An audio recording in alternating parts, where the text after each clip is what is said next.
bersama saya Yosi di acara review dan outlook Okta Investama Berjangka. Seperti biasa, sebelum kita masuk ke dalam materi, kita akan memperkenalkan dahulu apa saja itu yang berkaitan dengan Okta Investama Berjangka.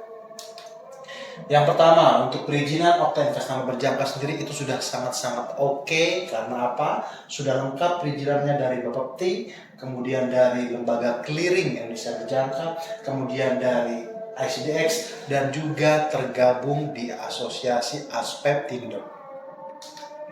Untuk penghargaan Okta Investama Berjangka sendiri itu juga sudah menerima penghargaan The Most Excellent Broker di tahun 2021 dan The Most Transparent Broker di tahun 2022. Untuk kelebihan trading di Okta Investama Berjangka, kita memiliki yang low spread. Ya, ini yang dicari-cari sama rekan-rekan Okta trader sekalian. Karena apa? Semakin mempermudah kita untuk mendapatkan BEP, bahkan mendapatkan profit pada saat low spread. Kemudian low commission, bukan sekedar low commission, tetapi dari commission yang ada itu juga kita rebate-kan kembali kepada klien yang bertransaksi di platformnya Okta Investama Berjangka. Dan free swap, bicara free swap itu tidak ada ketentuan, karena biasanya banyak di broker-broker lain itu yang mungkin swapnya hanya berlaku untuk 7 hari atau untuk berapa hari. Kalau menggunakan platform Okta Investama Berjangka itu betul-betul free swap. Jadi gunanya bagi para rekan-rekan trader sekalian yang tradingnya itu suka menginap atau menggunakan pola swing trading atau position trading, itu jangan khawatir karena tidak ada biaya swap dan proses withdrawal itu juga cepat. Nah, untuk media sosial Okta Investama Berjangka sendiri itu juga ada banyak. Kita ada website ya di www.okta.co.id. Kemudian untuk Facebook itu ada di Okta Investama Berjangka. Kemudian untuk YouTube itu ada Okta Investama Official, Instagram itu juga sama, Twitter, bahkan sampai ke TikTok. Nah, disclaimer on, materi ini hanya bersifat informatif untuk referensi dan seterusnya. Nah, baru kita sekarang betul-betul masuk ke dalam materi review dan outlook. Kita mulai dari review untuk 7 sampai dengan 11 Agustus. Itu tuh pada saat pekan kemarin itu ada yang rame, yaitu pengumuman data inflasi Amerika Serikat, yang mana kita semua tahu bahwa data inflasi tersebutlah yang akan menentukan tingkat suku bunga Fed rate di yang akan datang. Nah, pada saat pekan kemarin itu untuk core CPI month to month itu dirilis tetap dari 0,2% menjadi 0,2%. Kemudian CPI year on year itu ada kenaikan sebesar 0,2%, yang tadinya dari level 3% itu diproyeksikan ke 3,3%, tetapi dirilis di level 3,2%. Sedangkan unemployment claims itu dirilis meningkat dari level 227.000 menjadi 248.000. Nah, informasi ini itu betul-betul harus dicermati betul. Karena apa? Bisa jadi dengan kondisi inflasi ini, itulah di bulan September kemungkinan akan terjadi lagi peningkatan suku bunga dari The Fed.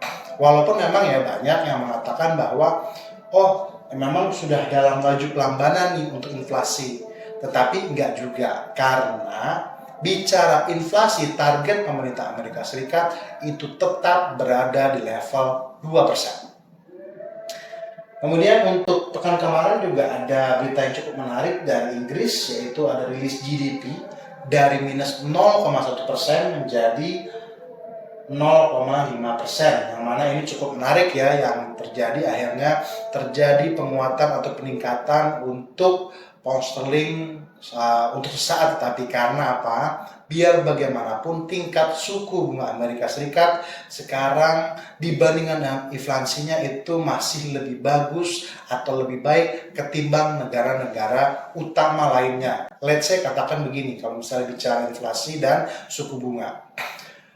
Inflasi yang terjadi di Amerika Serikat itu 3,2%, sedangkan suku bunganya itu 5,25 sampai dengan 5,5%. Let's say katakanlah kita ambil di level 5,2%. 5,2% ke 3,2% berarti ada spread yang positif untuk indeks US dollar sebesar 2%. Itulah sebabnya beberapa hari terakhir ini atau beberapa pekan terakhir ini indeks US dollar mengalami penguatan dibandingkan dengan euro, Aussie, New Zealand, pound sterling, bahkan emas. Sekarang kita masuk ke materi. Untuk Wall Street sendiri, indeks utama Wall Street berakhir beragam pada penutupan perdagangan Jumat dengan SP 500 dan Nasdaq jatuh dan membukukan kerugian 2 minggu berturut-turut.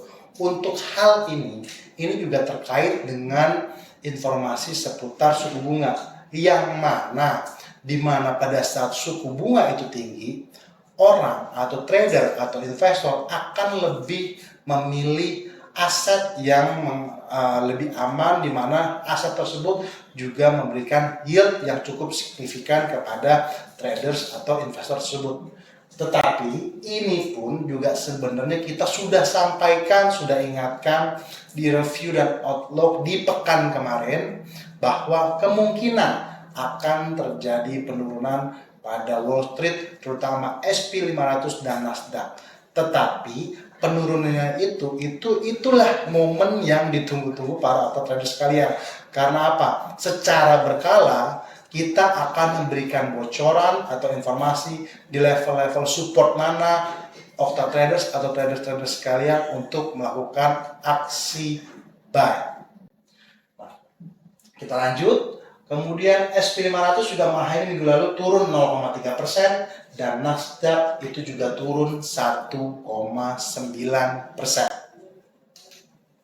Beralih kita ke minyak. Harga minyak menguat pada akhir perdagangan Jumat setelah Badan Energi Internasional IEA memperkirakan rekor permintaan global dan pengetatan pasokan mendorong harga minyak ke kenaikan 7 minggu berturut-turut, dan ini merupakan rekor terpanjang semenjak 2022. Ini pun secara teknikal itu juga kita sudah sampaikan dari jauh-jauh hari, pada saat harga minyak masih berada di level $67 per barrel sampai dengan $60 per barrel, bahwa target minyak itu tuh ke arah 75, 80, 82 hingga ke level 85. Nah, ini sudah kejadian nih, gitu loh.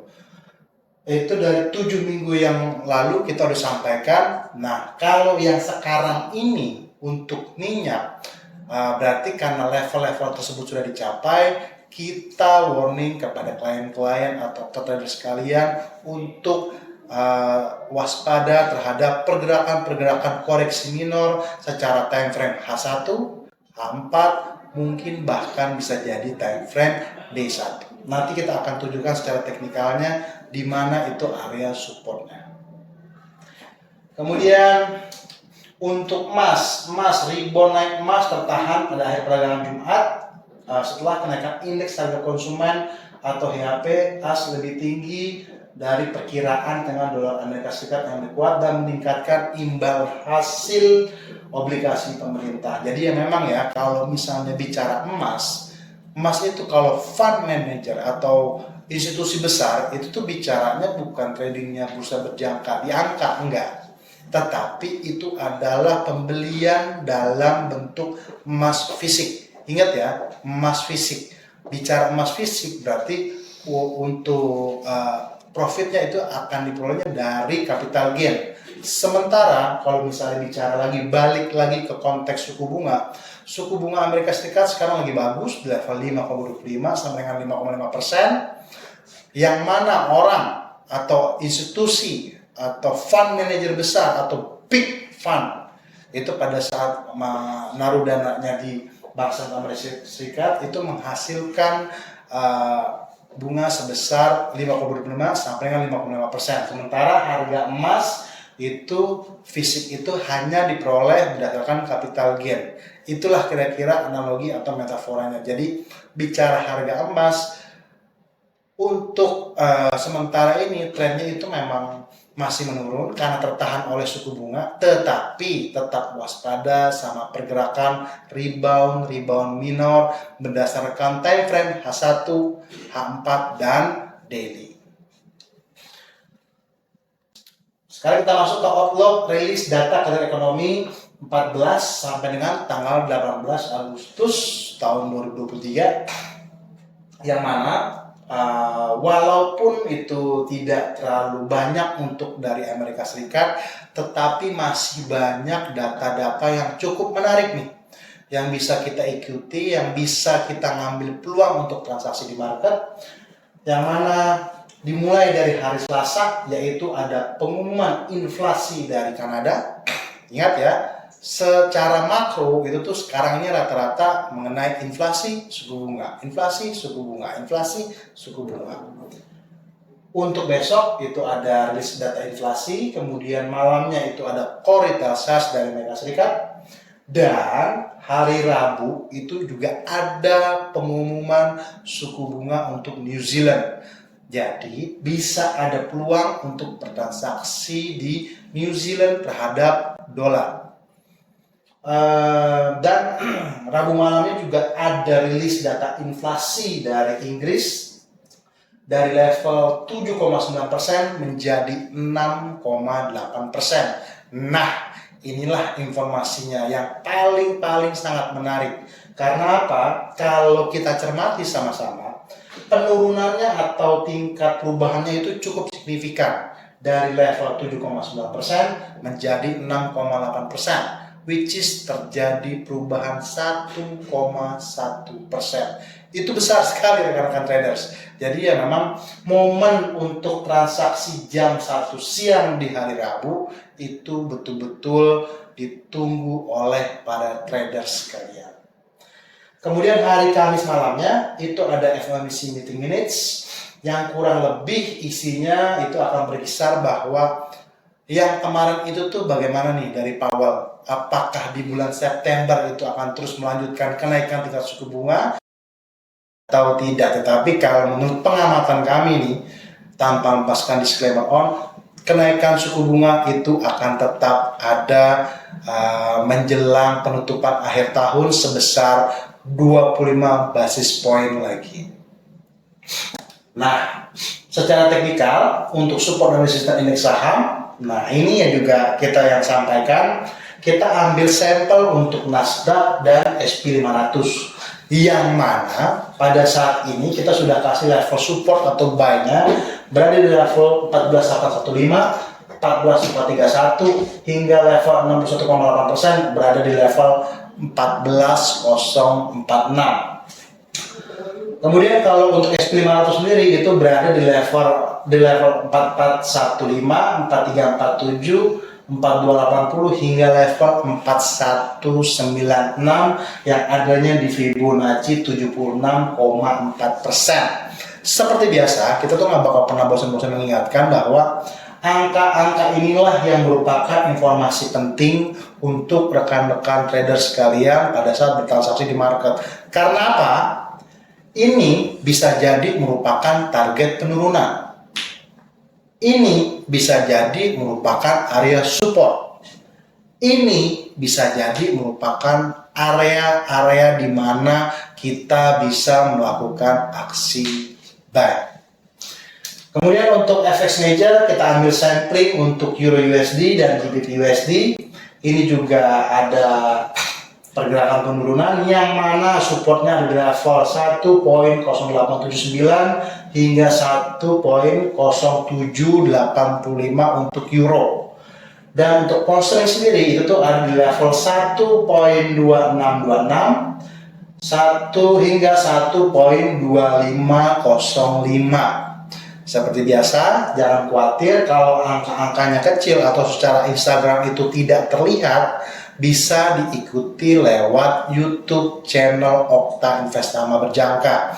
Karena dari tim editing kami itu akan memunculkan nih angka-angkanya supaya lebih besar dan supaya lebih enak dilihatnya di mata. Nah, untuk emas, untuk komoditas itu kita tampilkan sampling emas dan minyak, yang mana pada saat ini emas ini terjadi pergerakan turun ya. Tetapi pada saat ini emas itu sudah berada di level 76,4%, yaitu di area 1915 hingga 1892, di mana support berikutnya emas berada di level 1907, 1900, 1892. Kalau 1892 itu sampai true breakout, disitulah para rekan trader sekalian itu diminta untuk betul-betul waspada, karena akan selamat datang area 1885 hingga area 1875. Tetapi kalau untuk bicara rebound, ya reboundnya tetap ada ya, seperti yang disampaikan tadi, ada di time frame H1, H4, even itu daily. Nah, untuk minyak sendiri, minyak ini biar bagaimanapun trennya itu masih positif, karena dari newsnya atau beritanya masih seputar mengenai Rusia dan Arab itu akan mengurangi kuota produksi. Kalau misalnya bicara Arab, OPEC Plus secara keseluruhan itu 5 juta barrel. Arab itu juga menyumbang lagi kekurangan produksi sebesar 1 juta per barrel, sedangkan Rusia itu akan menyumbang pengurangan produksi atau ekspor sebesar 300.000 barrel per hari. Jadi masih bisa dikatakan bahwa minyak ini masih di zona atas, tetapi bicara koreksi itu akan kemungkinan terjadi atau level support atau level buy-nya di level 8251, 8178, 8104 hingga level 80.14. Bahkan ada yang cukup menarik pada saat kita lagi berbincang sekarang, sebenarnya dari tim analis Okta Investama Berjangka itu launching signal, trading plan signal, bukan ya signal ya, trading plan signal atau chart mapping signal, yang mana kita sampaikan bahwa ada buy stop di level 8240, sementara kita lagi berbincang-bincang sekarang itu juga sudah menghasilkan gain atau profit sebesar 0,6 sen atau 61 pip. Kalau misalnya satu lot itu berarti mendapatkan peluang profit di level 6 juta rupiah. Sementara kalau 0,1 tinggal dibagi 10 jadi 600.000 hanya dalam waktu ya let's say 1 jam tadi. Oke. Nah, oke, sudah habis. Jadi seperti biasa, kita nggak bakal pernah bosan-bosan ucapkan bahwa pada saat kita bertransaksi di market, selalu trade your plan and plan your trade bersama Okta Investama Berjangka. Bertemu kembali bersama saya Yosi di pekan depan. Bye.